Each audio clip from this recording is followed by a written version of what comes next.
సాయంకాల దినమున దేవుని సహవాసమును కోరి వచ్చిన ప్రియులైన దేవుని పిల్లలందరికీ శుభములు వందనాలు తెలియజేస్తున్నానండి. దేవుని సహాయ నిమిత్తం చిన్న మాట ప్రార్థన చేసుకుందాం. ప్రార్థన. ప్రేమ నమ్మకం కలిగిన మా ప్రియ పరలోకపు తండ్రి, జీవం కలిగిన మా నాయన స్తోత్రం తండ్రి. నిన్న నేడు ఏకరీతిగా ఉండి మా ఎడల తండ్రి మీరు చూపుతున్న కృపకే స్తుతులు స్తోత్రాలు నాయన. ఉదయం మీతో సహవాసం మొదలుకొని సాయంకాలం మీతో సహవాసం చేసేంత వరకు నాయన మా ప్రయాణాలు పనిపాటల్లో తోడుగా ఉండి క్షేమంగా ఇక సాయంకాల దినమున మరొకసారి మీ పాద సన్నిధిలో మిమ్మల్ని తండ్రి అని పిలుటకు మీరు మాకు అనుగ్రహించిన సమయాన్ని బట్టి అవకాశాన్ని బట్టి మీకే స్తుతులు స్తోత్రాలు నాయన. మీకు సహవాసాన్ని ప్రేమించి మీకు వాక్యం మీద గౌరవంతో మీ సన్నిధికి వచ్చిన మీ పిల్లలందరినీ బట్టి స్తుతులు స్తోత్రాలు నాయన. ఈ కార్యక్రమంలో తండ్రి మీ పిల్లలకు వాక్యాన్ని వినిపించటకు ప్రత్యక్షంగా పరోక్షంగా ప్రయాసపడుతున్న మీ బిడ్డలందరినీ బట్టి కూడా స్తుతులు స్తోత్రాలు నాయన. మహోన్నతుగా అల్పుడు నాయకుడైన నాకు మరొకసారి నైనా మీ పిల్లలతో మీ మాటలు పంచుకోవడానికి మీరు నాకు అనుగ్రహించే భాగ్యాన్ని బట్టి కూడా స్తుతులు స్తోత్రాలు చెల్లించుకుంటూ మహోన్నతుగా పరిశుద్ధాత్మ సహాయంతో నన్ను మమ్మల్ని అందరినీ నడిపించమని ఏ మాటలైతే వినబోతున్నామో ఆ మాటల్లోని శక్తిని, ఆ మాటల్లోని మీ యొక్క గంభీరమైన ప్రేమను మేము అర్థం చేసుకుంటూ మా అందరి మనోనేత్రాలు వెలిగించమని మహోన్నతుగా ఈ యొక్క కార్యక్రమం అంతా మీ నామానికి మహిమకరంగా ఆత్మ రక్షణకరంగా మీరే దీవించి ఫలింప చేయమని మీ యొక్క ప్రియ కుమారుడు మా ప్రభువైన యేసుక్రీస్తు వారి ఉన్నతమైన పరిశుద్ధమైన ఘనమైన నామంలోనే ప్రార్థించి అడిగి వేడుకుంటున్నాము తండ్రి. ఆమేన్.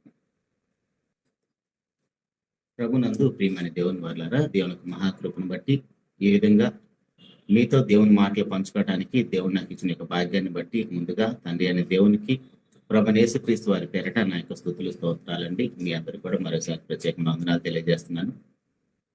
ప్రియ దేవుని సంగమా, ఈరోజు మనం ఒక మంచి విషయాన్ని నేర్చుకునే ప్రయత్నం చేద్దాం. అదేంటంటే యేసుక్రీస్తు ప్రభు యొక్క ప్రేమ.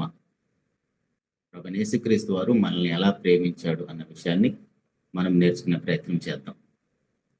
సర్వసాధారణంగా లోకంలో మనము ఎక్కువగా వింటున్నది, ఎక్కువ మంది చేత మనము వినబడుతున్నది మాట ఏంటంటే ప్రేమ. లోకంలో మనకి కనబడే ప్రేమలు ఎలా ఉంటాయంటే, ముఖ్యంగా ప్రేమలో 3 విషయాలు ఉంటాయి. అది ఇచ్చిపుచ్చుకునే ప్రేమ. మీరు నాకు ఏదైనా ఇస్తే నేను కూడా మీకు ఇస్తాను. ఆ ఇచ్చిపుచ్చుకోటాలు ఉన్నంత కాలము ఆ ప్రేమ అనేది కొనసాగుతూ ఉంటుంది. అదే కాకుండా ప్రతిసారి ఒకరే ఇస్తూ అవతల వాళ్ళు తీసుకున్నవారు మరలా రిటర్న్ ఇవ్వట్లేదు అనుకోండి, ఆటోమేటిక్గా తెలియకుండా నా ప్రేమ అనేది కట్ అయిపోతుంది. తర్వాత ఇంకొక ప్రేమ ఉంటుంది, అదేంటంటే శరీర సంబంధమైన వాంఛను తీర్చుకునే ప్రేమ. ఆ వాంఛ ఉన్నంతసేపు ఆ ప్రేమను కనపరుస్తారు. ఆ వాంఛ తీరిపోయిన తర్వాత లేదా ఆ వాంఛ వారి ద్వారా తీరినప్పుడు ఆటోమేటిక్గా ఆ ప్రేమ కూడా తగ్గిపోతుంది. కానీ దేవుని ప్రేమ ఒకటి ఉంటుంది, అది అగాపే ప్రేమ. ఏది ఆశించకుండా ఇవ్వటం మాత్రమే తెలిసిన ప్రేమ, అది దేవుని ప్రేమ, అది అగాపే ప్రేమ. తండ్రి అయిన దేవుడు మనల్ని ఎంతగా ప్రేమించాడో మనకు తెలుసు. ఎన్నో విషయాలు మనం ఇప్పటివరకు విన్నాం కూడా. దేవుని ప్రేమను మనం చాటిస్తూ ఉంటాం. దానిలో భాగంగానే మన ప్రభువైన యేసుక్రీస్తు వారు కూడా మనల్ని ఎలా ప్రేమించాడు, కొన్ని విషయాలు మనం విన్నప్పుడు నిజంగా ఒక మనిషిని ప్రేమిస్తే ఇంతగా ప్రేమిస్తారన్న విషయం అర్థమవుతుంది. కానీ తండ్రి కుమార పరిశుద్ధాత్మల దేవుని యొక్క ప్రేమను మనం అర్థం చేసుకోవటం అంత చిన్న విషయం ఏమీ కాదు. ఎప్పుడైతే దేవుని ప్రేమ మనకు అర్థమవుతుందో, ఆ ప్రేమకు బానిసలైపోయిన వారు, ఆ ప్రేమ కోసం వారి యొక్క ప్రాణాలను హతసాక్షులుగా పెట్టిన వారు మనందరికీ తెలుసు. బైబిల్ ఎంతో మంది భక్తులు. అయితే అది మనకు అర్థం కావాలంటే ఆయన పాద సన్నిధిలో దీన మనసు కలిగి, నాయనా మీ యొక్క ప్రేమను మాకు అర్థం చేయించండి, మా మనోనేత్రాలు వెలిగించండి, మా మేధస్సుకు అందదు అది అని మనం ఎప్పుడైతే ఆయన పాద సన్నిధిలో అడుగుతామో ఖచ్చితంగా దేవుడు తన ప్రేమను మనకు తెలియజేస్తాడు. దేవుడు తన ప్రేమను మనకు తెలియజేయటానికి ఆయన ఎన్నో ఆధారాలను మన ముందు పెట్టాడు. అవన్నీ కూడా మనకు తెలుసు. రోమపత్రికలు కూడా చూస్తాం. ఈ సృష్టిని చూసినా, మీ కళ్ళ ముందు మీకోసం బలైపోతున్న ఒక జీవిని చూసినా, ఈ ప్రకృతిని చూసినా నేనంటే ఏంటో, నా ప్రేమ అంటే ఏంటో మీకు అర్థమవుతుందని చెప్తాడు. అలాగనే మన ప్రభువైన యేసుక్రీస్తు వారు మనల్ని ఎంతగా ప్రేమించాడు, ఎలా ప్రేమించాడు? కొరింథీయులకు రాసిన మొదటి పత్రిక 11వ అధ్యాయము, కొరింథీయులకు రాసిన మొదటి పత్రిక 11వ అధ్యాయము 23 నుంచి చదువుకుందామండి. కొరింథీయులకు రాసిన మొదటి పత్రిక 11వ అధ్యాయము 23 నుంచి చదువుకుందాం. నేను మీకు అప్పగించిన దానిని ప్రభు వలన పొందితిని. ప్రభువైన యేసు తాను అప్పగింపబడిన రాత్రి ఒక రొట్టెను ఎత్తుకొని కృతజ్ఞతాస్తుతులు చెల్లించి దాన్ని విరిచి, ఇది మీ కొరకైన నా శరీరము, నన్ను జ్ఞాపకం చేసుకుంటకే దీన్ని చేయడని చెప్పాను. నన్ను జ్ఞాపకం చేసుకుంటకే దీన్ని చేయడని చెప్పాను. ఆ ప్రకారమే భోజనం పిమ్మట ఆయన పాత్ర ఎత్తుకొని, ఈ పాత్ర నా రక్తంలో క్రొత్త నిబంధన, మీరు దీనిలో త్రాగునప్పుడల్లా నన్ను జ్ఞాపకం చేసుకుంటూ దీన్ని చేయడని చెప్పాను. 2 సందర్భాల్లో, రొట్టె విషయంలోను పాత్ర విషయంలోను మనకి ఇవ్వబడిన క్రైస్తవ సంఘానికి, దేవుని పిల్లలకు, విశ్వాసులకు, పరిశుద్ధులకు ఇవ్వబడిన ఆజ్ఞ ఏంటంటే, నన్ను జ్ఞాపకం చేసుకుంటూ ఈ కార్యక్రమాన్ని చేయండి అని చెప్తున్నాడు. అంటే ప్రభు వల్ల పాల్గొంటున్న ప్రతిసారి ప్రభువైన యేసుక్రీస్తు వారిని ఎందుకు జ్ఞాపకం చేసుకోవాలి? రొట్టె తీసుకుంటున్నా నన్ను జ్ఞాపకం చేసుకుంటున్నాడు, పాత్రను తీసుకుంటున్నా ఆయన యొక్క రక్తాన్ని సాదృశ్యమైన ద్రాక్ష రసాన్ని తీసుకుంటున్నా నన్ను జ్ఞాపకం చేసుకుని అంటున్నాడు. అసలు ఎందుకు జ్ఞాపకం చేసుకోవాలి? సర్వసాధారణంగా మనకి ఎవరు జ్ఞాపకాల్లోకి వస్తారు? మనుషులుగా మనకి ఎవరు జ్ఞాపకాల్లోకి వస్తారు? ఎవరు పడితే వాళ్ళ జ్ఞాపకానికి వస్తారా? మనకి బాగా కీడు చేసిన వారు కానీ, లేదా మనకి బాగా మేలు చేసిన వారు మాత్రమే జ్ఞాపకానికి వస్తారు. అలాంటప్పుడు మన ప్రభువైన యేసుక్రీస్తు వారి ద్వారా 1% కూడా ఎక్కడ మనకి కీడు అనేది జరగలేదు. మనము వర్ణించలేనంతగా, మన లెక్కలకు అందనంతగా దేవుని చేత మనకి మేలులే జరిగాయి. కాబట్టి ప్రసంగి గారు కూడా మాట్లాడుతూ మనం ఆయన్ని జ్ఞాపకం చేసుకోవటం కోసం చెప్తున్నాడు. ప్రసంగి గ్రంథము 11వ అధ్యాయం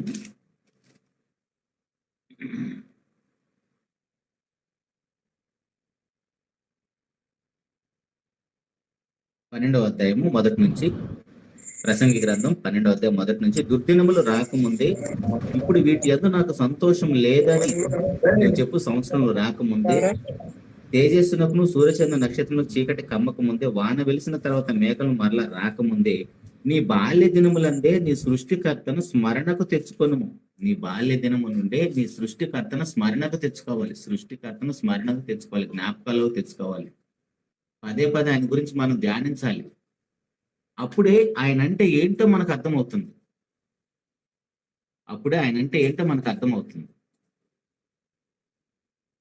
సో అలా మనం ధ్యానించాలంటే ఎక్కడ ధ్యానించాలి? ఆయన గురించి మనకి ఎక్కడ తెలుస్తుంది? అంటే మనందరి చేతుల్లో ఉన్న పరిశుద్ధ గ్రంథం బైబిల్ దగ్గర. సో అందుకనే ప్రతి సేవకుడు కూడా ప్రతిరోజు బైబిల్ చదవండి అని చెప్తారు. దేవుని సంఘం అర్థం చేసుకుందామండి. నిజానికి ఆలోచిద్దాం ఒక మాట. మనం అందరం కూడా బైబిల్ను పక్కన పెట్టేసి, బైబిల్ అర్థం అవటం కోసం, మరలా చెప్తున్నాను, బైబిల్ అర్థం అవటం కోసం బైబిల్ను పక్కన పెట్టేసి, బైబిల్కి ఎవరైతే వ్యాఖ్యానాలు రాశారో, పుస్తకాలు రాశారో, ఆ పుస్తకాలు ఎక్కువగా చదువుతాం. అలాగనే ఎవరైతే సోషల్ మీడియాలో, యూట్యూబ్లో వీడియోలు మాట్లాడారో, షార్ట్స్ కానీ ఫుల్ మెసేజ్లు కానీ మాట్లాడారో, ఆ మెసేజ్లు ఎక్కువగా వింటాం. ఆడియో మెసేజ్లు కానీ, వీడియో మెసేజ్లు కానీ. వాటిని విన్నంతగా,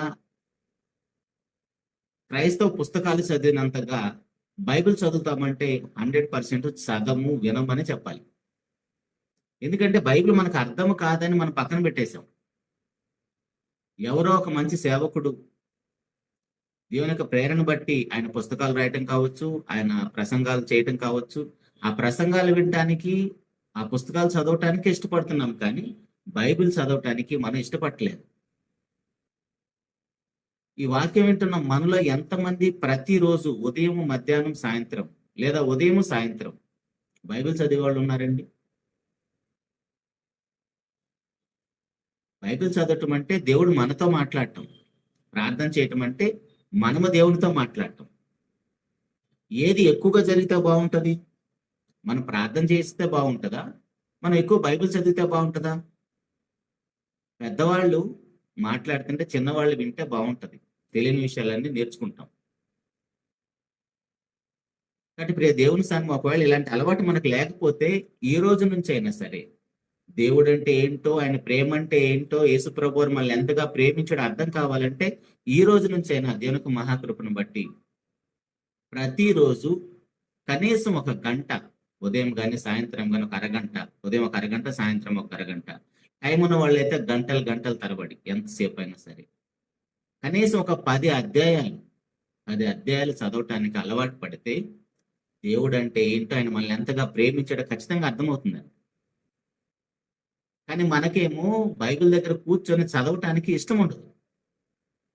వండుకొని కుర్చీలో కూర్చొని ఎక్కడో ఏదో ఒక వీడియో వింటము, ఏదో ఒక ఆడియో మెసేజ్ వింటము, ఇలా చేస్తామే. కానీ ఒక స్కూల్లో టీచర్ పాఠాలు చెబుతుంటే పిల్లవాడు ఎలాగైతే క్రమశిక్షణతో పాఠాలు విని చదువుకుంటాడో, అలా బైబిల్ దగ్గర కూర్చొని మనం చదువుకోవటానికి మన శరీరం ఒప్పుకోవట్లేదు, ఇష్టపడట్లేదు. అందుకనే దేవుని మనసు అంటే మనకి అర్థం కావట్లేదు. దేవుడు మనల్ని ఎంతగా ప్రేమించాడో మనకు తెలియటం లేదు. కానీ ప్రియ దేవుని సంగమా, దేవుని గురించి మనకు తెలియాలంటే ఖచ్చితంగా బైబిల్ చదివితే తప్ప, ఎవరి ప్రసంగాలు విన్నా, ఎవరి పుస్తకాలు చదివినా దేవుని ప్రేమ మనకు అర్థం కాదు. ఎందుకంటే ఇప్పుడు మనకి భార్యాభర్తలుగా మనం ఉంటున్నాం. భార్యాభర్తలు ఒకరు మనస్సు విప్పి ఒకరు మాట్లాడుకోకపోతే ఒకరి గురించి ఒకరు తెలుస్తుందా? పెళ్ళిళ్ళయి సంవత్సరాల తరబడి కాపురం చేస్తున్నప్పటికి కూడా ప్రతి భార్య చెప్పే మాట, మా ఆయన మనసు ఏంటో నాకు అర్థం కావట్లేదు. ఇంక పురుషులంటే వాళ్ళ ఏడుపులు చెప్పనలివి కాదు. సప్త సముద్రాలైనా ఏదొచ్చు అంట, కానీ భార్య మనసులో ఏముందో నాకు తెలియదని ఎప్పటి నుంచో కవితలు, సినిమాలు ఎన్నో వచ్చాయి. ఏంటి 24 గంటలు కలిసి ఉన్న మనకి ఒకరి గురించి ఒకరికి తెలియకపోతే, ఎప్పుడో ఒక గంట, ఒక అరగంట బైబిల్ చదవటానికి కూడా మనం సమయాన్ని కేటాయించకపోతే దేవుని మనసు మనకి ఎలా అర్థమవుతుంది? ఆయన ప్రేమ మనకి ఎలా అర్థం చేసుకోగలుగుతాం? ఆయన అసలు నీకోసం ఏం చేశాడో మనకి ఎలా తెలుస్తుంది? ఏదో ఒక సేవకుడు ఒక అరగంట, గంట ప్రసంగం చేస్తేనే అది వింటే సరిపోతుందా? నా ఉద్దేశం పుస్తకాలు చదవద్దని, వీడియోలు వినొద్దని నా ఉద్దేశం కాదు. కానీ వాటికంటే ఎక్కువ సమయాన్ని బైబిల్ చదవటానికి కేటాయిస్తే దేవుని మనసు మనకు అర్థమవుతుంది. అందుకని ఇక్కడ మనం చదువుకున్న మాట, కొరింథీయులకు రాసిన మొదటి పత్రికలో 11వ అధ్యాయంలో, ఆయన యొక్క శరీరమును, ఆయన యొక్క రక్తాన్ని తాగటానికి వెళ్తున్న ప్రతిసారి నన్ను జ్ఞాపకం చేసుకోండి, నన్ను జ్ఞాపకం చేసుకోండి అని చెప్తున్నాడు. ఆదివారం ఆరాధనలో కొన్ని సంఘాల్లో అయితే నెలకు ఒకసారి, మరికొన్ని సంఘాలు అయితే సంవత్సరానికి ఒకసారి తీసుకుంటారు. వాళ్ళ విషయాలు పక్కన పెట్టేస్తే ప్రతి ఆదివారము ప్రభు రొట్టెలో, ప్రభు యొక్క శరీరంలో పాల్గొనేవాళ్ళు, ఆయన రక్తాన్ని స్వీకరించేవాళ్ళు. నన్ను జ్ఞాపకం చేసుకోండి అంటే ఆ రోజు ఒక్కరోజు మాత్రమే జ్ఞాపకం చేసుకుంటే సరిపోతుందా? ఏమైనా జ్ఞాపకం చేసుకోవాలి? అసలు ఏమైనా జ్ఞాపకం చేసుకోవాలంటే ఆయన నీకు ఏం చేశాడో తెలిస్తే కదా అది జ్ఞాపకంలోకి వస్తుంది. ఆయన నీకు ఏం చేశాడో తెలిసినప్పుడు కదా అది నీకు జ్ఞాపకంలోకి వస్తుంది. మరి ఆయన ఏం చేశాడో నీకు తెలియకపోతే ఎలా జ్ఞాపకం చేసుకుంటాం?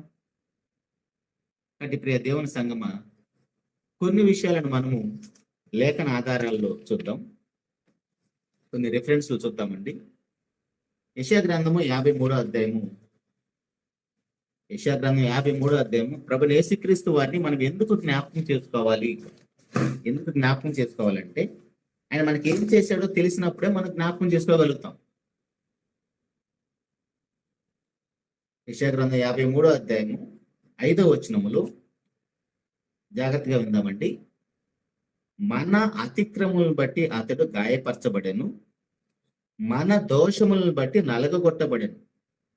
మన సమాధానార్థమైన శిక్ష అతని మీద పడెను, అతడు పొందిన దెబ్బల చేత మనకు స్వస్థత కలుగుచున్నది. అతిక్రమములేమో మనవి, మన అతిక్రమములను బట్టి గాయపరచబడింది ఎవరండి? మన ప్రభు, మన నాథుడు. దోషములు ఎవరి? మనవి. నలగొట్టబడింది ఎవరు? మన ప్రభు. సమాధానం ఎవరికి కావాలి? అసలు సమాధానం అంటే ఏంటి? అదొక పాఠం, ఒక పెద్ద పాఠం. ఎవరు సమాధానపరచబడాలి? ఏంటి సమాధానం లేకపోతే నష్టం ఏంటి? సాక్షాత్తు దేవునితో మనకున్న వైరం, దేవునితో మనకున్న శత్రుత్వం, అదే పాపం. దానివల్ల దేవునికి మనకు వైరం ఉన్నది. దాన్ని తీసివేయటానికే ప్రభువైన యేసుక్రీస్తు వారు ఇన్ని శ్రమలు పడ్డాడు. అందుకే మన అతిక్రమం బట్టి అతను గాయపరచబడాను. మన ఆ మనలో నువ్వు నేను ఉన్నామని అనుకుంటున్నాను. మన అంటే వాళ్ళు ఎవరు అనుకోకండి, మనమంటే ఆ మనలో నువ్వు నేను కూడా ఉన్నాం. వాక్యం చెబుతున్నా, నేను వింటున్న మీరు, మనం అందరం ఉన్నాం ఆ మనలో. మన అతిక్రమం బట్టి అతను గాయపరచబడను, మన దోషములు బట్టి అతను నలగొట్టబడింది. దోషాలు మనవి, నలగొట్టబడింది అతను. మన సమాధానార్థమైన శిక్ష అతని మీద పడను, అతడు పొందిన దెబ్బల చేత ఎవరికి స్వస్థత అండి? మనకి. అదేంటండి? ఒకసారి ఆలోచించండి. అపరాధాలు మనవి, దోషాలు మనవి, సమస్యలన్నీ మనవి. సమస్యలన్నీ మనవైనప్పుడు, ప్రమాదం అంతా మన దగ్గర ఉన్నప్పుడు శిక్ష ఎవరికి పడాలి? 100% ఆ శిక్ష పడాల్సిన మనకే, నాకే. మనకనే బదులు నాకు అనుకుంటే బెస్ట్ ఎవరికి వాళ్ళు. మన అతిక్రమను బట్టి అతడు గాయపరచబడను. ఎందుకు? ప్రభువైన యేసుక్రీస్తు వారిని జ్ఞాపకం చేసుకోవాలి. ప్రభు శరీరం దగ్గరికి వెళ్ళినప్పుడు, ఆయన రక్తాన్ని స్వీకరిస్తున్నప్పుడు నన్ను జ్ఞాపకం చేసుకోండి, నన్ను జ్ఞాపకం చేసుకోండి అని అపోస్తలుడైన పౌలు గారు కొరింథీ సంఘానికి ఆ ప్రభు బల్ల గురించి మాట్లాడుతున్నప్పుడు నన్ను జ్ఞాపకం చేసుకోండి, నన్ను జ్ఞాపకం చేసుకోండి. ఎందుకు జ్ఞాపకం చేసుకోవాలి? ఎందుకు జ్ఞాపకం చేసుకుంటే ఆయన నీ కోసం ఏం చేసాడో తెలిస్తేనే అది జ్ఞాపకంలోకి వస్తుంది. మన అతిక్రమం బట్టి అతడు గాయపరచబడను, మన దోషం బట్టి అతడు నలగొట్టబడను, మన సమాధానార్థమైన శిక్ష అతని మీద పడను, అతడు పొందిన దెబ్బల చేత మనకి స్వస్థత కలుగుతున్నది. రోమపత్రిక కొత్త నిబంధనలోకి వెళ్దామండి. రోమిలికి రాసిన పత్రిక 4వ అధ్యాయము 25వ వచనములో అక్కడ విషయాలు ఇక్కడ ఉంటాయి. ఆయన మన అపరాధముల నిమిత్తం, మన అన్న విషయాన్ని గుర్తుపెట్టుకుందాం అండి. ఈ పాఠం అంతటికి ఆ మన అన్న విషయాన్ని గుర్తుపెట్టుకుందాం.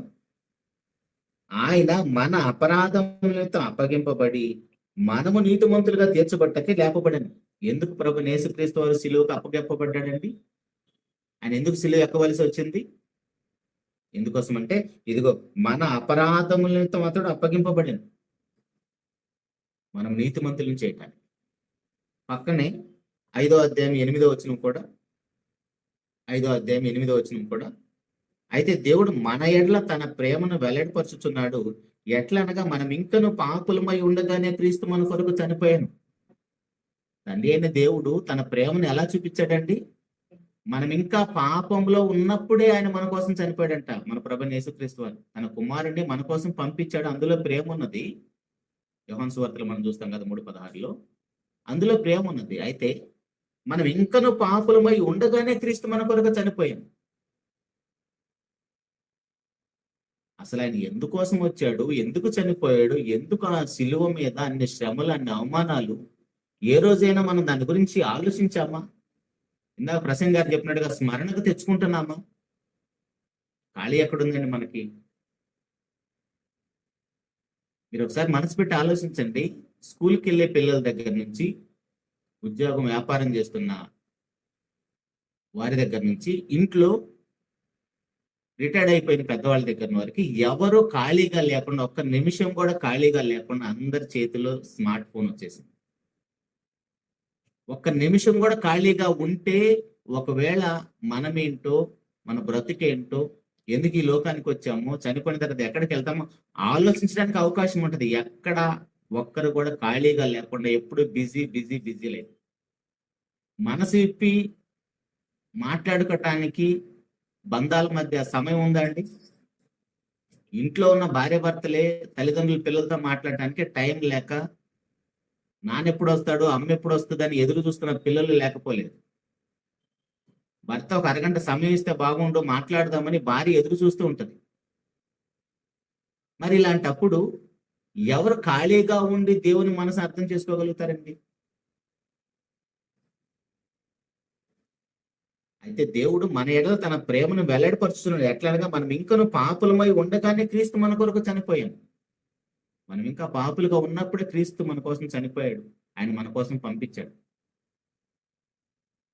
కానీ ఆ ప్రేమను మనం అర్థం చేసుకోవాలంటే మన వల్ల కావట్లేదు. ఎందుకు చనిపోయాడు? కాబట్టి ఆయన రక్తం వలన ఇప్పుడు నీతిమంతులుగా తీర్చబడి మరింత నిశ్చయంగా ఆయన ద్వారా ఉగ్రత నుండి రక్షించబడతాము. ఎందుకు ప్రభు యేసుక్రీస్తు వారు, మనం ఇందా చదువుకున్న యెషయా గ్రంథం 53లో, మన అతిక్రమలను బట్టి, మన దోషములను బట్టి, ఒకవేళ మనం దోషంలో అతిక్రమంలో ఉంటే మనకు వచ్చే నష్టం ఏంటంటే దేవుని ఉగ్రత మన మీద దిగుతుంది. ప్రతి పాపి మీద దేవుని ఉగ్రత దిగుతుంది. దేవుని ఉగ్రత అంటే అదేదో అమ్మ నాన్న కోపం కాదు, ఒక పోలీస్ అధికారి కోపం కాదు, లేదా ఒక మిలిటరీలో ఉన్న అధికారి యొక్క కోపం కాదు. ఈ మధ్య మన యుద్ధం కూడా చూస్తున్నాం. ఆ రోషము, ఆ కోపము ఎంతవరకు ఉంటుంది అంటే ఒక ప్రాంతం వరకు మాత్రమే ఉంటుంది. అదే సృష్టికర్త అయిన మనలందరినీ పుట్టించిన కన్న తండ్రి అయిన దేవుని యొక్క ఉగ్రత ఎలా ఉంటుంది ఒకసారి ఆలోచిస్తే, సొదొమ గొమొర్రాల పట్టణాలను అగ్ని గంధకాలతో కాల్చి వేశాడు. అది దేవుని ఉగ్రత అంటండి. ఆ ఉగ్రత ప్రతి పాపి మీద దిగకూడదని తండ్రి అయిన దేవునికి పాపికి మధ్య ప్రభువైన యేసుక్రీస్తు వారు మధ్యవర్తిత్వం చేయడానికి వచ్చాడు, సంధి చేయడానికి వచ్చాడు, సమాధానపరచడానికి వచ్చాడు. అందుకు జ్ఞాపకం చేసుకోవాలండి ప్రభువారిని.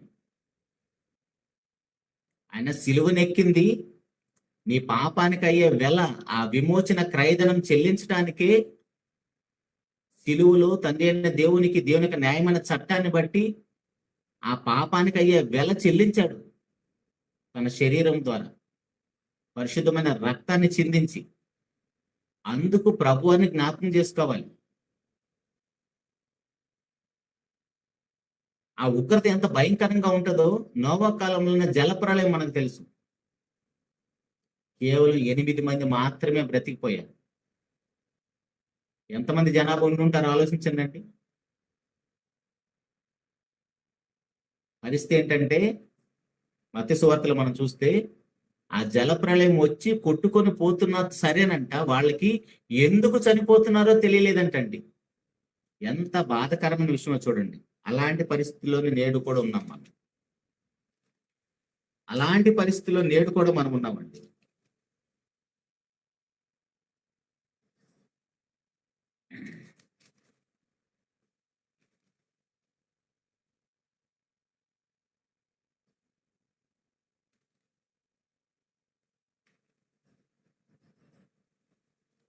మత్తయి సువార్తలో ఉంటుందండి ఆ మాట. జలప్రళయం వచ్చి కొట్టుకొని పోతున్నా సరే ఎందుకు కొట్టుకొని పోతున్నారో తెలియలేదంటండి వాళ్ళకి.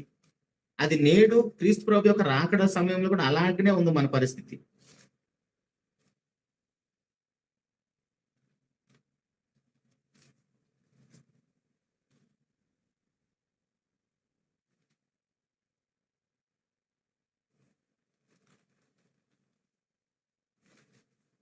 క్షమించిందండి, సంగారులు ఎదుగుతుంటే దొరకట్లేదు. మత్తయి సువార్త 24వ అధ్యాయము 37వ వచనంలో, మత్తయి సువార్త 24వ అధ్యాయం 37వ వచనంలో, నోవాహు దినములు ఎలాగుండెనో మనుష్య కుమారుడు రాకడయు అలాగనే ఉండును. ఎలాగా? నోవా కాలంలో ప్రజల పరిస్థితి ఎలాగుందో నేడు యేసుప్రభు సెకండ్ కమింగ్ కాలంలో పరిస్థితి అలాగనే ఉందంట. ఎలా ఉందంటే, జలప్రళయకు ముందటి దినంలో నోవాహు ఓడలకు వెళ్ళిన దినము వరకు వారు తినుచు, త్రాగుచు, పెళ్లి చేసుకొని, పెళ్లికిచ్చుతూ ఉండి, జలప్రళయం వచ్చి అందరినీ కొట్టుకొని పోవు వరకు ఎరుగకపోయి, అలాగనే మనుష్య కుమారుడు రాకడను ఉండును. ఆ కాలంలో ఉన్న పరిస్థితి నేడు ఉంది. మనము ఆ సీజన్ లో ఉన్నాం. కాబట్టి ఎవరం కూడా యేసు ప్రభువు ఎందుకు చనిపోయాడో మన కోసం ఇంకా చూద్దాం కొన్ని రిఫరెన్స్లు అండి. ఆయన మన అతిక్రమలను బట్టి, మన దోషములను బట్టి అతను నలగొట్టబడను, మన అపరాధార్థమైన శిక్ష అతని మీద పడింది. ఇవన్నీ మాటలు మాట్లాడుతున్నప్పుడు ఎందుకు ఇంత పెద్ద శిక్ష అంటే, ఎందుకు ఇంత పెద్ద భయంకరమైన స్థితిలో ప్రభు యేసుక్రీస్తు వారు అవమానించబడ్డాడంటే, ఇదిగో దేవుని యొక్క భయంకరమైన ఉగ్రత పాపి మీద దిగకూడదని.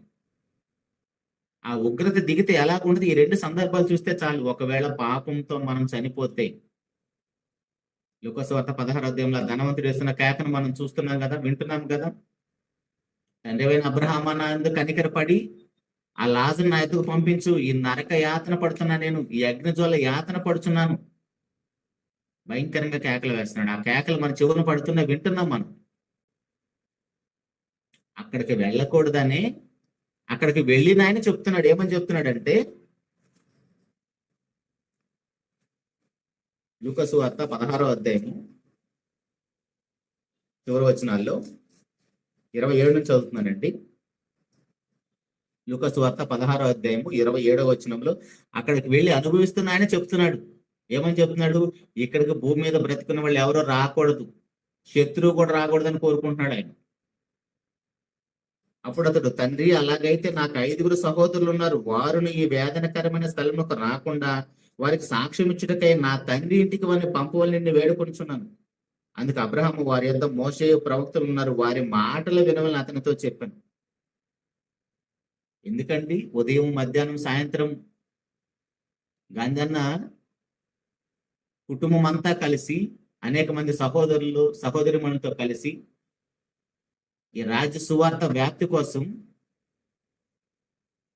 శరీరం సహకరిస్తున్నా సహకరించకపోయినా, ఉద్యోగంలో పరిస్థితులు సరిగ్గా ఉన్నా లేకపోయినా, ఎందుకు 3 పూట్ల సువార్తను ప్రకటించాలంటే, ఇదిగో ఏ మాట ఎవరికి తగిలి వారి హృదయానికి హత్తుకొని వారి మనసు మార్చుకుంటారో, వారి భయంకరమైన వేతనకరమైన స్థలానికి వెళ్లకుండా ఉంటారనే. ఎందుకంటే ఇక్కడ ఆల్రెడీ ధనవంతుడు పోయిన ఆ భయంకరమైన పరిస్థితి తనకు తెలుసు కాబట్టి అక్కడికి ఎవరు రాకూడదని చెప్తున్నాడు. అయితే అక్కడికి వెళ్లకుండా ఉండాలంటే అబ్రహాం గారు ఏం చెప్తున్నాడు? ఆయన భూమి మీద ఆల్రెడీ మోషే ప్రవక్తలు ఉన్నారు, వారి మాటలు వినాలి. మోషే గారు కానీ, ప్రవక్తలు కానీ, ఇప్పుడున్న సేవకులు కానీ ఏ మాటలు చెప్తున్నారు? ఇదిగో ఆ భయంకరమైన పరిస్థితికి మనం వెళ్ళకూడదు, అది మన కోసం సిద్ధపరచబడిన స్థలం కాదు, అది దేవుని పిల్లల కోసం సిద్ధపరచబడిన స్థలం కాదు. అసలు దాని గురించి నీకు ఆలోచన రాకూడదు, నువ్వు అక్కడికి వెళ్ళకూడదు. కొన్ని ప్రదేశాలు అవి నిషేధించబడిన స్థలాలు, అక్కడికి వెళ్ళకూడదని పెద్ద పెద్ద బోర్డులు రాసి ఉంటాయి. అలాగనే మనకు కూడా అలాంటి బోర్డే ఉంది మన ఎదురుగా, మనం అక్కడికి వెళ్ళకూడదు. కానీ అక్కడికి ఎందుకు వెళ్తున్నామంటే మనము దేవుని ప్రేమను అర్థం చేసుకోలేకపోతున్నాం. కాబట్టి ప్రియ దేవుని సంగమా, ప్రభువైన యేసుక్రీస్తు వారు మన నిమిత్తం, మన అతిక్రమల నిమిత్తం ఆయన పొందిన దెబ్బల చేత మనకు స్వస్థత కలుగు చేశాడు. కాబట్టి నన్ను జ్ఞాపకం చేసుకున్నాను. ఏదో ఆదివారం వచ్చింది కాబట్టి, మన దగ్గరకి పాత్ర వచ్చింది కాబట్టి ఆ రొట్టె, ఆ ద్రాక్షరసం తినేసి మూతి ఉడుచుకొని వెళ్ళిపోవటం కాదు. ఆయన శరీరము నీకోసం ఎన్ని శ్రమలు, ఎన్ని అవమానాలు పడిందో నీకు తెలియాలి. కొరింథీయులకు రాసిన మొదటి పత్రిక 15వ అధ్యాయం 3వ వచనములో, కొరింథీయులకు రాసిన మొదటి పత్రిక 15వ అధ్యాయం 3వ వచనంలో, నాకు ఇవ్వని ఉపదేశం మొదట మీకు అప్పగించిన అదేమనగా, లేఖనముల ప్రకారం క్రీస్తు మన పాపముల నిమిత్తం. ఈరోజు పాఠం అంతా కూడా మన అనే దాని మీదే బేస్ అయి ఉంటుంది. నాకు ఇవ్వని ఉపదేశం మొదట మీకు అప్పగించి తిని అదేమనగా, లేఖనముల ప్రకారం క్రీస్తు మన పాపముల నిమిత్తం మృతి పొందిన సమాధి చేయబడింది. మన పాపముల నిమిత్తం.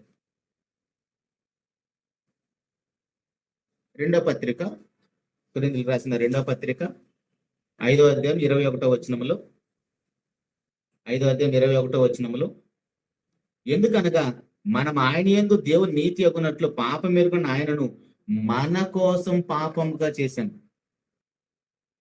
ఎందుకనగా మనం ఆయన యందు దేవుని నీతి అగునట్లు పాపం ఎరుగని ఆయనను మన కోసం, ఆ మనలో నువ్వు నేను ఉన్నాం. దేవుని సంఘం అర్థం చేసుకున్నాం. ఎఫెసీయులకు రాసిన పత్రిక 5వ అధ్యాయం 2వ వచనం మొదటి నుంచి చదువుతున్నానండి. కావున మీరు ప్రియులైన పిల్లల వల్ల దేవుని పోలి నడుచుకోండి. క్రీస్తు మిమ్మల్ని ప్రేమించి, క్రీస్తు ప్రేమ మనకు అర్థం కావాలంటే చూడండి, క్రీస్తు మిమ్మల్ని ప్రేమించి పరిమళ వాసనగా ఉండుటకు మన కొరకు తన్ను తాను దేవునికి అర్పణముగాను బలిగాను అప్పగించుకున్న అలాగనే మీరును ప్రేమ కలిగి నడుచుకోండి. మన ప్రేమను మనం ఎలా చూపిస్తామండి? కొంతమంది మాటలతోనే గారడీ చేసేస్తారు, ప్రేమలో పడేస్తారు. మహా అయితే గిఫ్ట్లు ఇచ్చి ప్రేమిస్తారు.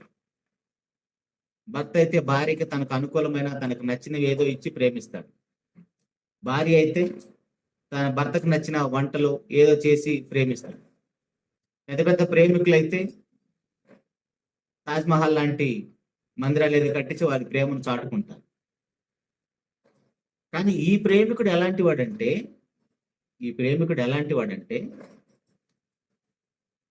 5వ అధ్యాయం ఎఫెసీయులకు రాసిన పత్రిక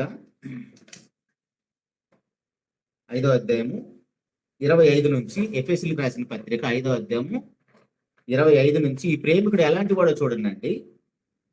పురుషులారా, మీరును మీ భార్యను ప్రేమించుడి. ప్రతి భర్తకి ప్రభువైన యేసుక్రీస్తు వారు సంఘాన్ని, అంటే పాపులను, మనల్ని ఎలా ప్రేమించాడో తెలిసినప్పుడు ప్రతి భర్త కూడా తన భార్యను అలా ప్రేమించాలని చెప్తున్నాడు. అయితే ఈ ప్రేమికుడు ఎలా ప్రేమించాడో చూడండి. పురుషులారా, మీరును మీ భార్యను ప్రేమించుడి. అటువలే క్రీస్తు కూడా సంఘమును ప్రేమించి అది కళంకమైనను ముడతైన అటుది మరేదైనా లేక పరిశుద్ధమైనది గాను నిర్దోషమైనది గాను మహిమ గల సంఘము గాను ఆయన తన ఎదుట దాన్ని నిలబెట్టుకోవాలని వాక్యముతో ఉదక స్నానం చేత దాన్ని పవిత్రపరిచి పరిశుద్ధపరచుటకే దాని కొరకు తాను అప్పగించుకొనెను. దేని కొరకు అంటండి? సంఘమైన తన భార్య కొరకు. సంఘమైన తన భార్య కొరకు ప్రియుడు భర్త తన ప్రాణాన్నే పెట్టాడంట. ఎలాంటి సమస్య ఉన్నా సరే అక్కడ చూడండి, అది కళంకమైన ముడతైన అటుది మరి ఏదైనా లేకుండా, అంటే ఉన్నవి సమస్యలు ఉన్నవి, పరిస్థితులు బాగోలేవు అయినప్పుడు కూడా వాటన్నిటిని కూడా పరిశుద్ధమైనది గాను నిర్దోషమైనది గాను తన ఎదుట నిలబెట్టుకోవటం కోసము ఆయనే పవిత్రపరిచాడంట, పవిత్రపరుస్తున్నాడంట నేటికి కూడా. మరి ఎందుకండి భార్య భర్తలు క్రైస్తవులు అయినప్పుడు కూడా విడాకులు తీసుకుంటున్నారు, విడిపోతున్నారు, కోర్టుమెట్లు ఎక్కుతున్నారు? ఏ ఇంట్లో చూసినా గొడవలే, సమస్యలే, ఒకరినొకరు మాట్లాడుకారు, సంవత్సరాల తరబడి మాట్లాడుకునే వాళ్ళు ఉంటారు. అంటే యేసుక్రీస్తు ప్రభు యొక్క ప్రేమ మనకు అర్థం కాలేదని అర్థం. ఎప్పుడైతే యేసుక్రీస్తు ప్రభు వారు సంఘాన్ని ఎలా ప్రేమించాడో మనకు అర్థమైతే ఏ భర్త ఏ భార్య గొడవలే పడరు. అఫ్కోర్స్ ప్రతి కుటుంబంలో చిన్న చిన్న సమస్యలు వస్తాయి, అవి పెద్ద సమస్యలేం కాదు. కానీ విడిపోయేంతగా, తెగదెంపులు తీసుకునే అంతగా ఆ స్థితి క్రైస్తవ కుటుంబాల్లో రాకూడదు. ఒకవేళ వస్తున్నాయి అంటే ఆ కుటుంబం, అంటే ఆ భార్యాభర్తల మధ్య వాక్యము లేదని అర్థం. Very simple. అందుకని ప్రతిరోజు బైబిల్ చదవాలి, సమయాన్ని తీసుకొని చదవాలి, మన పనులు పక్కన పెట్టి మరి చదవాలి బైబిల్. అలా చదివినప్పుడే మన మనస్సులు మారుతాయి, మన స్వభావం మారుతుంది. యేసుక్రీస్తు ప్రభు అంతగా ఎలా ప్రేమించడం మనకు అర్థమవుతుంది.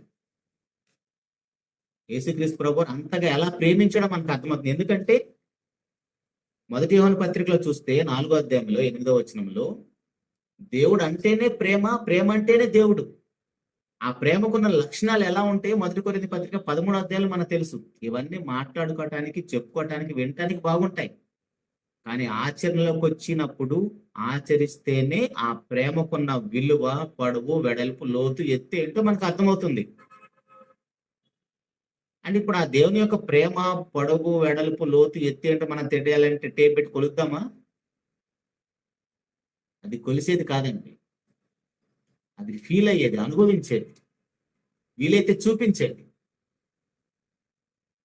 యేసుక్రీస్తు ప్రభువు ఎంతగా ప్రేమించాడో అది కొలతలతో, మెజర్మెంట్ టేప్తో కొలిసేది కాదండి. అది మనం అనుభవించిన తర్వాత అవతల వారికి పంచేది ప్రేమ అంటే. నేను అంత గొప్పగా వివరించలేకపోతున్నానేమో కానీ దేవుని ప్రేమను, ప్రభువైన యేసుక్రీస్తు వారి యొక్క ప్రేమను, వాక్యం వింటున్న వారిలో దేవుని యొక్క ప్రేమను అర్థం చేసుకున్న వారు ఎంతో మంది ఉంటారు. ఆ ప్రేమను మనం ఎంతగా అర్థం చేసుకుంటే అంత గొప్పగా మన జీవితాలు మారిపోతాయి.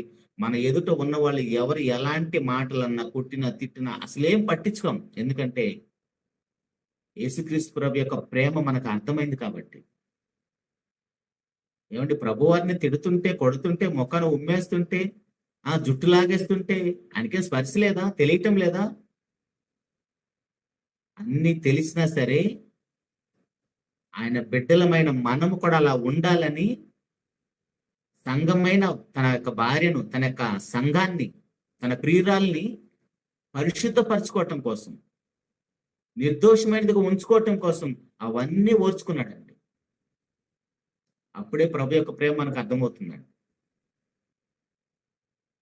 ఆ ప్రేమను మనం జీవితాల్లో చూపించలేకపోతే మన యేసుక్రీస్తు ప్రభు గురించి మాట్లాడుకోవటం అనవసరం. నేను క్రైస్తవుడని చెప్పుకోవటం అనవసరం. అంటే ప్రియ దేవుని సంగమా, మన ప్రభు యేసుక్రీస్తు వారు మనల్ని ఎంతగా ప్రేమించాడంటే 5వ అధ్యాయం 2వ వచనంలో మనం ఉన్నాం కదా. క్రీస్తు మిమ్మల్ని ప్రేమించి ఎంతగా ప్రేమించాడు? పరిమళ వాసనగా ఉండుటకు. మనందరి దగ్గర దుర్గంధం అండి, భయంకరమైన చెడు వాసన, పాపం అనే చెడు వాసన, అదంతా తీసివేసి, అప్పుడప్పుడు మనం చిన్నగా ఉన్నప్పుడు ఓడల్లోకి ముస్లిం సహోదరులు వచ్చేసి అత్తరు చిన్న దూదిలో పెట్టించేవాళ్ళు, చెవులో పెట్టుకుంటే అతను ఎక్కడో ఉంటే ఆ పరిసర ప్రాంతం అంతా స్మెల్ వచ్చేది. అలాగనే మనము కూడా పరిమళ వాసనగా ఉంటకు, పరిమళ వాసన స్మెల్ రాగానే ఇంకా పీల్స్తాం, ఇంకా బాగుందని పీలుస్తాం, ఎక్కడి నుంచి వస్తుందని ఎదురు చూస్తాం. క్రైస్తవుడు కనపడితే, దేవుని కుమారుడు, దేవుని యొక్క కుమార్తె కనపడితే అలాంటి పరిమళ వాసన మనలోంచి వెదజల్లాలి అవతల వారికి. అదండి దేవుని ప్రేమ అంటే. క్రీస్తు మిమ్మల్ని ప్రేమించి పరిమళ వాసనగా ఉంటకు మన కొరకు తను తాను దేవునికి అర్పణం గాను బలిగాను అప్పగించుకొనును, అలాగునని మీరును ప్రేమ కలిగి నడుచుకోండి. మన పరిస్థితి ఏంటంటే ఇంత గొప్పగా వింటాం, ప్రకటిస్తాం, కానీ ఆ ప్రేమను మనలో చూపించలేం. కానీ ఈ చెప్తున్న ఆయన అన్ని చేసి అలాగుననే మీరును ప్రేమ కలిగి నడుచుకోండి అని చెప్తున్నాడు. మొదటి యోహాను పత్రికలో కూడా అదే ప్రభు వారు మాట్లాడుతూ 3వ అధ్యాయము 16వ వచనములో, 3వ అధ్యాయం 16వ వచనములో మొదటి యోహాను పత్రికలో, ఆయన మన నిమిత్తం తన ప్రాణం పెట్టెను గనుక దీనివల్ల ప్రేమ ఎటిదో తెలుసుకొనుచున్నాము, మనము కూడా సహోదరుల నిమిత్తం ప్రాణం పెట్ట బద్దులమై ఉన్నాం. అంటే ప్రేమిస్తే ఎంతగా ప్రేమిస్తామంటే, ప్రాణం పెట్టమంటే చాలా ఈజీగా పెట్టేస్తారంటండి. కానీ సొసైటీలోనేమో మనం ఏం చూస్తామంటే, ప్రేమించిన వాళ్ళ కోసం ప్రాణాలు తీస్తారు, వాళ్ళ ప్రాణాలు తీస్తారు, వీళ్ళ ప్రాణాలు తీసుకుంటారు. అది సూసైడ్, 100% నరకానికి వెళ్ళిపోతారు. మనకి ప్రాణహత్య చేసుకునే హక్కు మనకు లేదు, ఎందుకంటే మనము మనంతట పుట్టిన వారం కాము. దేవుని సంకల్పంలో మనం ఉన్నాము కాబట్టి ఈ తరములో కొన్ని తరాలను దేవుడు కాపాడుకుంటూ ఈ తరంలో మనల్ని పుట్టించాడు. మన ఫోర్ ఫాదర్స్ అందరూ కూడా దేవునికి నచ్చిన వారేమి కాదు, వారికి నిజంగా దేవుడు అంటే ఎవరో కూడా తెలియదు. అయినా సరే ప్రతి తరంలో దేవునికి నచ్చిన పిల్లలు వస్తారని దేవుడు మనుషులనే పంటను వేస్తూనే ఉన్నాడు. కాబట్టే ఈరోజు నువ్వు నేను వచ్చాం. కాబట్టి దేవుని సంగమా, మనము కూడా దేవుని ప్రేమను అర్థం చేసుకుంటే ప్రభువైన యేసుక్రీస్తు వారి యొక్క ప్రేమ పరిమళ వాసనగా మనం ఎలాగైతే అనుభవిస్తున్నామో మన ద్వారా అనేక మంది అనుభవించాలి. దశలోనికి రాసిన మొదటి పత్రిక 5వ అధ్యాయము 10వ వచనములో, దశలోనికి రాసిన మొదటి పత్రిక 5వ అధ్యాయం 10వ వచనములో, మనము మేలుకొని ఉన్నను నిద్రపోచున్నను తనతో కూడా జీవించు నిమిత్తము ఆయన మన కొరకు మృతి పొందెను. ఆయన మన కొరకు మృతి పొందాను, మన కొరకు. ఆ మనలో నువ్వు నేను ఉన్నాం. హెబ్రీయులకు రాసిన పత్రిక 2వ అధ్యాయము 9వ వచనములో, హెబ్రీయులకు రాసిన పత్రిక 2వ అధ్యాయం 9వ వచనములో, దేవుని కృప వలన ఆయన ప్రతి మనుషుని కొరకు మరణం అనుభవించినట్లుగా, ప్రతి మనుషుని కొరకు అంటే ఆ ప్రతిలో నువ్వు నేను ఉన్నాం. ప్రాణం పెట్టి ప్రేమించాడని, అది పరిశుద్ధమైనదిగా నిర్దోషమైనదిగా ఉండాలని, దేవుని ఉగ్రత ఏ పాపి మీద దిగకూడదని, దేవుని న్యాయమైన చట్టాన్ని బట్టి మన యొక్క పాపానికి అయ్యే వెల ఆయన సిలువలో చెల్లించేశాడు. అందుకే మనం ఇంకా పాపులమై ఉండగానే క్రీస్తు మన కొరకు చనిపోయాడని చెప్తుంది.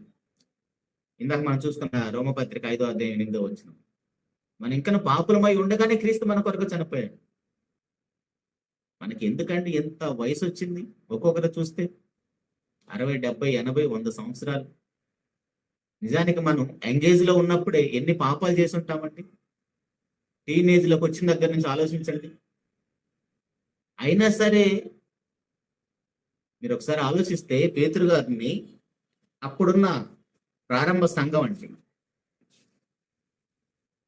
అప్పుడున్న ప్రారంభ సంఘం పేతురు గారిని ఎంతగా అవమానించిందో, ఎంతగా నిందించిందో ఆలోచిస్తే, ఏంటయ్యా మీ యేసుప్రభు వస్తానని ఇంతకాలం మంది కదా ఇంకా రాలేదు.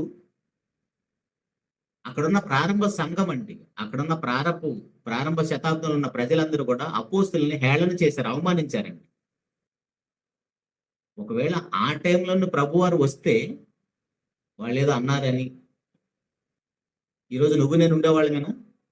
అది ఎందుకు ప్రభు రాకడ ఆలస్యమైతుందో ఆలోచిస్తే ఒకసారి పేతురు గారు రాసిన 2వ పత్రిక 3వ అధ్యాయము 9వ వచనంలో, పేతురు గారు రాసిన 2వ పత్రిక 3వ అధ్యాయము 9వ వచనంలో, కొందరు ఆలస్యమని ఎంచుకున్నట్లు ప్రభు తన వాగ్దానం గురించి ఆలస్యం చేయబడు కాడు గాని ఎవ్వడును నశింపవలసిన ఇచ్చేంపక అందరూ మారు మనసు పొందవలని కోరుచు మీ ఎడల దీర్ఘశాంతం గలవాడై ఉన్నాడు. మీ ఎడల దీర్ఘశాంతం గలవాడై ఉన్నాడు. మన దేవునికి అంత దీర్ఘశాంతం ఉంది కాబట్టే ఈ రోజు మనం ఇన్ని బర్త్డేలు చేసుకోగలిగాం. ఆ దీర్ఘశాంతం ఎంత దీర్ఘశాంతం ఆలోచిస్తే, ఆదికాండం 6వ అధ్యాయంలోని నరులను చేసినందుకు తన హృదయంలో నొచ్చుకున్నాడంట. ఎన్ని తరాలు గడిచిపోయాయండి. అదండి దేవుని దీర్ఘశాంతం అంటే.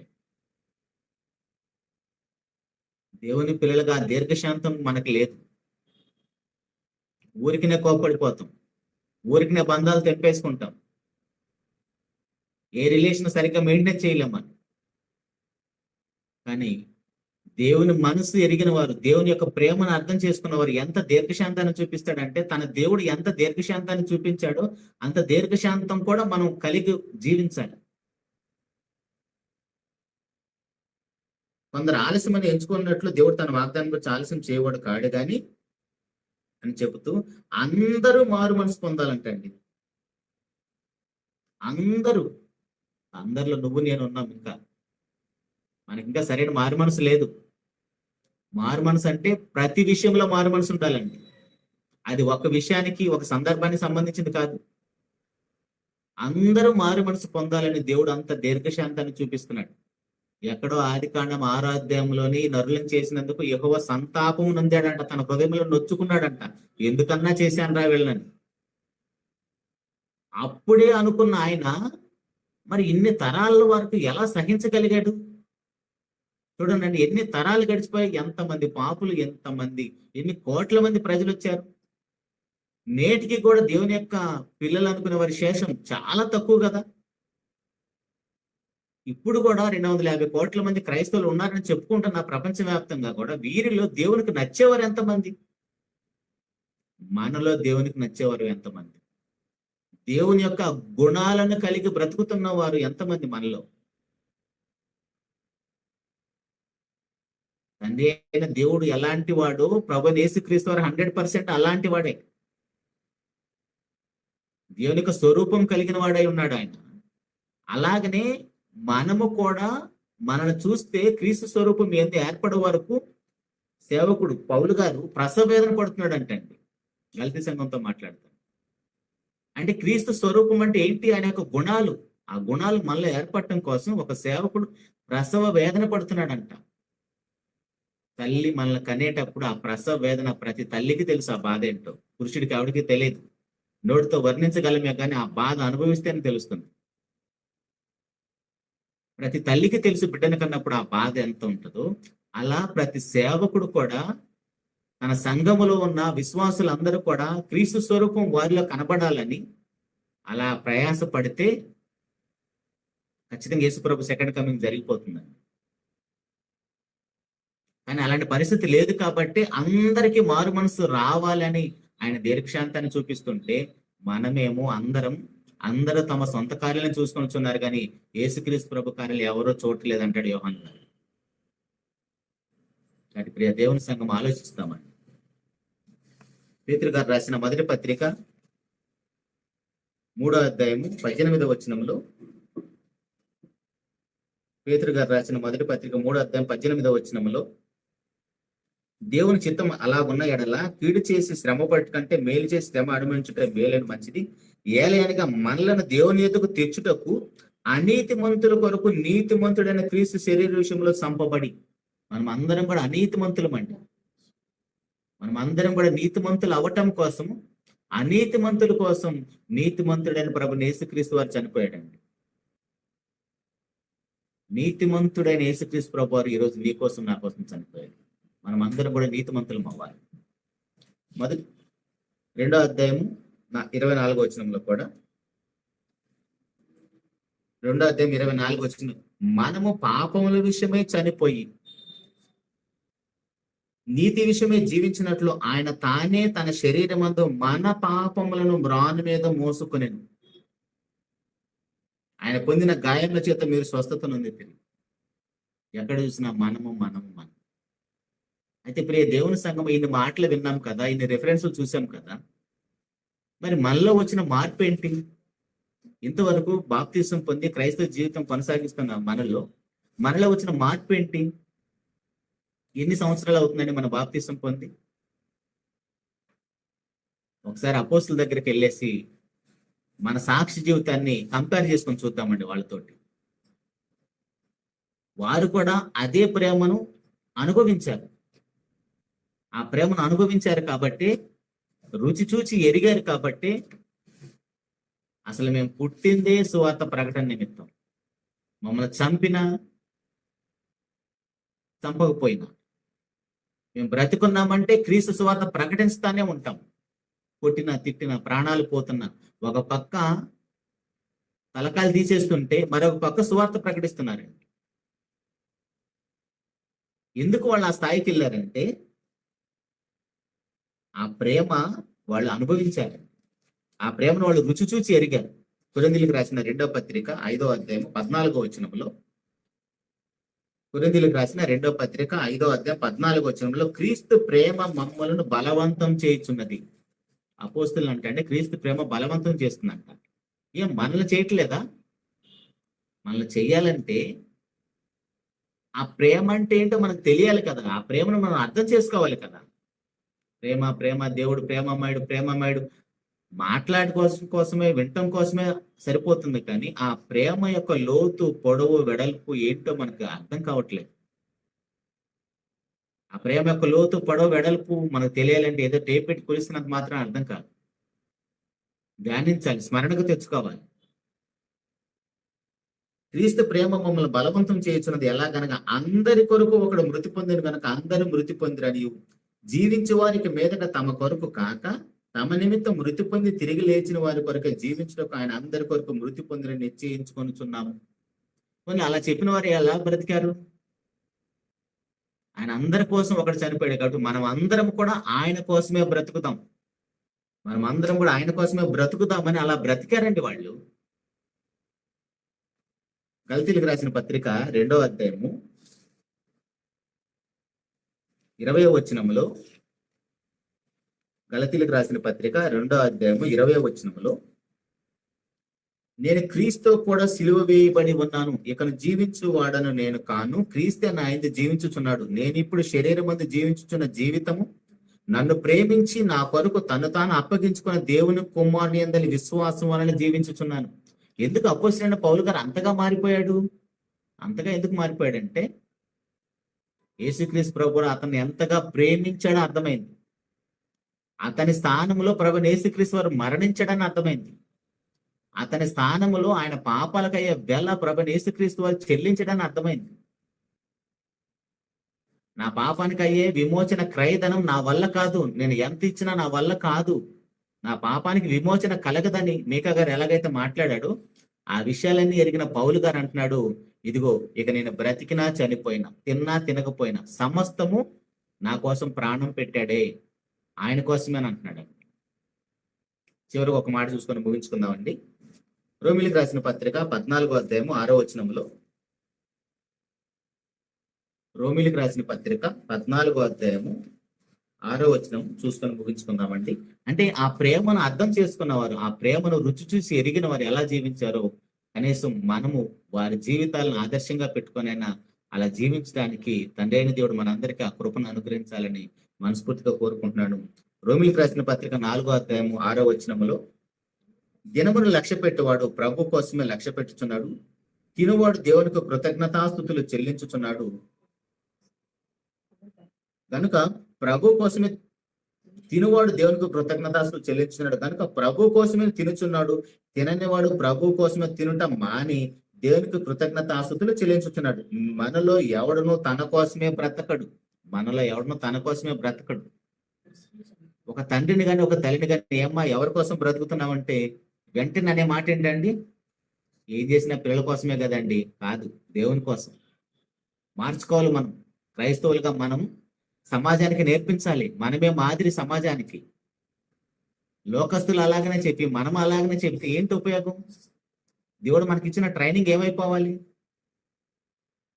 ప్రభువైన యేసుక్రీస్తు వారికి తండ్రి అయిన దేవుడు ప్రతిరోజు ఉదయాన్నే వినుబుద్ధి కలిగించే విధంగా గురువు దగ్గర శిష్యుడు నేర్చుకున్నట్టుగా, నాయన నీ మొక్కన ఉమ్మేస్తారు, కొడతారు, తిడతారు, నీ మొక్కన నీ మొక్కన వీపున కొడతారు, ఇన్ని చేస్తారంటే పర్వాలేదు తండ్రి అని నేను ఓర్చుకుంటాను, నేను వారి పక్షాన నిలబడతాను అని అన్ని ట్రైనింగ్ అయ్యాడు. కాబట్టి ఎంత కొట్టినా తిట్టినా అవమానించినా ఏమి నోరు తెరవలేదండి. అందుకే ఆయన గొర్రెలాగా అలా తల వంచేశాడు. అలాంటి స్వభావమే ఇక్కడ అపోస్తలుడైన పౌలు గారి గురించి ఆలోచించినంటే, దమస్కు మార్గంలో పౌలు గారు ఒక సింహంలాగా వెళ్తున్నాడు. గొర్రెపిల్ల కేకకి సింహం తోక ముడిచి వెళ్ళిపోయిందండి. గొర్రెపిల్ల స్వరానికి, గొర్రెపిల్ల కేకకి సింహం భయపడిపోయిందండి. ఆ గొర్రెపిల్ల ప్రభువైన యేసుక్రీస్తు వారండి. సింహం స్థాయి ఏంటి? గొర్రెపిల్ల స్థాయి ఏంటి? మన లోకంలో గొప్పగా కాళ్ళు ఎగరేసి తిరగొచ్చు, కానీ సంఘంలోకి వచ్చిన తర్వాత మన స్వభావం మారిపోవాలి. అలా మారినప్పుడు మనం దేవుని పిల్లలం కాదు. అందుకని ఆ ప్రేమను అనుభవించిన వాళ్ళు చెబుతున్నారు, మనం బ్రతికినను ప్రభు కోసమే బ్రతుకుతున్నాము, చనిపోయిన ప్రభు కోసమే చనిపోతున్నాం. కాబట్టి మనం బ్రతికినను చనిపోయిన ప్రభు వారమై ఉన్నాం. ఆదివారం మాత్రమే మనం ప్రభు వారం కాదండి. ప్రతిరోజు మనం ప్రభు వారమే. ఏమ్మా ఎందుకు బ్రతుకున్నావంటే, నువ్వు ఇదిగో నేను దేవుని కోసం బ్రతుకున్నాను, సువార్త ప్రకటించడానికి బ్రతుకున్నాను, క్రీస్తు స్వరూపం నా యందు ఏర్పడి అనేక మందికి ఆ పరిమళ వాసన వెదజల్లటానికి. సువార్త ప్రకటన ఆ పరిసర ప్రాంతాల్లో మ్రోగిందంటండి. దశలోనిక పత్రికలో వింటాం. ఆ పరిమళ వాసన మన దగ్గర వస్తుందా అండి? తల్లిదండ్రులుగా మనం కూడా ఏంటి పిల్లల కోసమే బ్రతుకుతున్న మాటలు చెప్పడం మానేసేయాలి. దేవుని కోసం బ్రతకటం నేర్చుకుంటే ఆ పిల్లల్ని ఎలా పెంచాలో మనకు అర్థమవుతుందండి. కాబట్టి ప్రియ దేవుని సంఘం ఆలోచించుకుందాం. దేవుని యొక్క మహాకృపను బట్టి దేవుడు మీతో కొన్ని విషయాలు పంచుకోవడానికి నాకు అవకాశాన్ని కల్పించాడు. ఎంతవరకు అర్థమైందో నాకు తెలియదు, కానీ నాకు తెలిసినంతలో, నాకు అర్థమైనంత వత్తులో దేవుని మాటలు మీతో పంచుకున్నాను. అర్థం చేసుకుందాం. అపోస్తులు ఎలాగైతే దేవుని ప్రేమను అర్థం చేసుకున్నారు, యేసుక్రీస్తు ప్రభు యొక్క ప్రేమను వాళ్ళు ఎలా అనుభవించారో, రుచి చూసి ఎరిగారు, ఆ ప్రేమను వాళ్ళని బలవంతం చేస్తుందంట. అంత భయంకరంగా, అంత రోషం కలిగి బ్రతికిన పౌలు గారు కూడా ప్రాణాలు తీసేవాడు ప్రాణాలు పెట్టడానికి సిద్ధపడ్డాడు. కాబట్టి అలాంటి స్థాయి, స్థితి దేవుడు మనందరూ కూడా అనుగ్రహించాలని, దేవుని చిత్తం అయితే మనందరికీ క్రీస్తు స్వరూపం ఏర్పడేంత వరకు మనకి మరణం రాకూడదని మనస్ఫూర్తిగా కోరుకుంటూ ఈ మాటలు ముగిస్తున్నానండి. చిన్న మాట ప్రార్థన చేసుకుందాం. మహోన్నతుడా, జీవం కలిగిన మా నాయన, స్తోత్రం తండ్రి. మీ మాటలు వింటున్నప్పుడు తండ్రి, మా బ్రతుకు పుస్తకాన్ని ధ్యానిస్తున్నప్పుడు, చదువుతున్నప్పుడు నాయన, మీరు మమ్మల్ని ఎంతగా ప్రేమించారో మాకు అర్థమవుతుంది తండ్రి. కానీ మా మనసులో నాయన మీకు మొదటి స్థానమే లేదు తండ్రి. మా ప్రతి పాపానికి మీకు ప్రియ కుమారుడు మా అందరి నిమిత్తం వెల చెల్లించాడు నాయన. అందుని బట్టి స్తోత్రం తండ్రి. ఈ మాటలు ఎన్నోసార్లు ప్రార్థన చేస్తున్న ప్రతిసారి మేము వేడుకుంటామే, కానీ దానికి తగ్గట్టుగా మా జీవితాలు మీ ఎదుట చూపించలేకపోతున్నాం తండ్రి. దయతో మమ్మల్ని క్షమించిన నాయన. ఇప్పుడు నేను మీ పిల్లలతో మా ప్రభువారు మా కోసం చేసిన త్యాగం, మా ప్రభువారు మా మీద చూపించిన ప్రేమను కొన్ని విషయాలు పంచుకోవడం నాకు ఇచ్చిన భాగ్యాన్ని బట్టి స్తోత్రం తండ్రి. మీ బిడ్డలకు అర్థమయ్యే విధంగా మాట్లాడడానికి లేదో నాకు తెలియదు తండ్రి. అర్థం చేసుకునే మంచి విచక్షణ జ్ఞానాన్ని మీ బిడ్డలందరికీ అనుగ్రహించిన తండ్రి. పరిశుద్ధాత్మ సహాయంతో ప్రతి విషయాన్ని అర్థం చేసుకుంటాం. మనందరి మనోత్రలు వెలిగించండి ఆయన. విన్న మాటలు తండ్రి మా అందరి హృదయాలు ఫలించలాగిన కృపను అనుగ్రహించిన తండ్రి. మా ప్రభువారు మిమ్మల్ని ఎంతగా ప్రేమించాడో తండ్రి, ఆ ప్రేమను అర్థం చేసుకున్న అపోస్తులు తండ్రి వారి ప్రాణాలను తండ్రి తృణప్రాయంగా పెట్టేశారు నాయన. బ్రతికిన ప్రభు కోసమే, చనిపోయిన ప్రభు కోసమే, తిన్నా తినకపోయినా ప్రభు కోసమనే స్థాయిలో వారు బ్రతికారు తండ్రి. ఆ మాటలు చదువుతున్న ధ్యానిస్తున్న మేము కనీసం ఆ జాబితాలోకి మమ్మల్ని చేర్చుతుంది తండ్రి. మహోన్నత ఈ యొక్క కార్యక్రమం కోసం ప్రత్యక్షంగా పరోక్షంగా ప్రయాసపడుతున్న బిడ్డలందరూ బడి స్తోత్రం తండ్రి.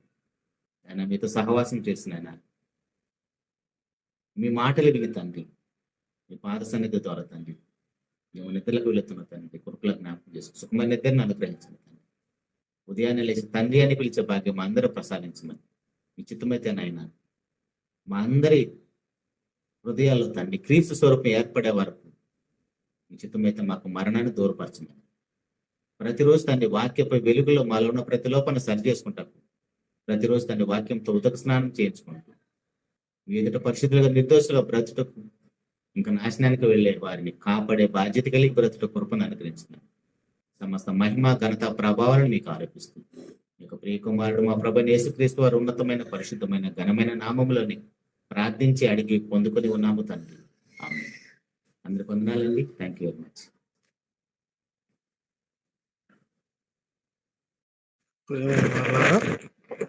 మరి ఇప్పటి వరకు దేవుని యొక్క ప్రేమ, మరి ఈ ప్రేమ అనేది వర్ణించడానికి ఒక మానవ మాతృని జన్మ చాలదు. మనం ఎంత వర్ణించుకున్నప్పటికీ చాలా కొంచెము తక్కువ ఉంటుంది. ఎందుకంటే ఆయన ప్రేమ, ఆయన కుమారుడైన క్రీస్తు ప్రేమ వర్ణింపశక్యము కానిది.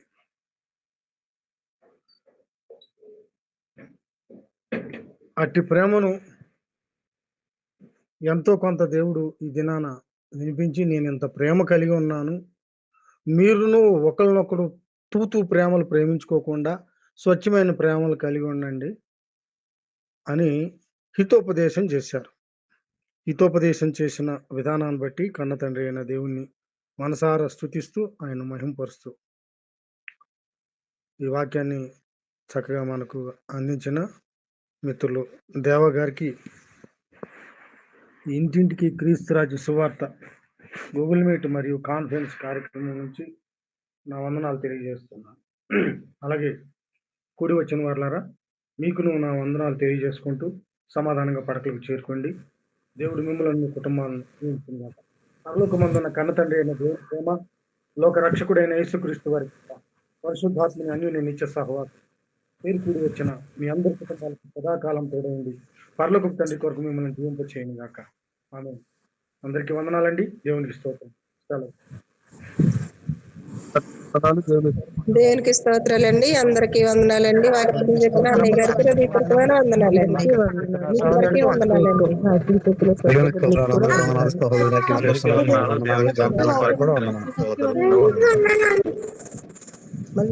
అందరికీ వందనాలు.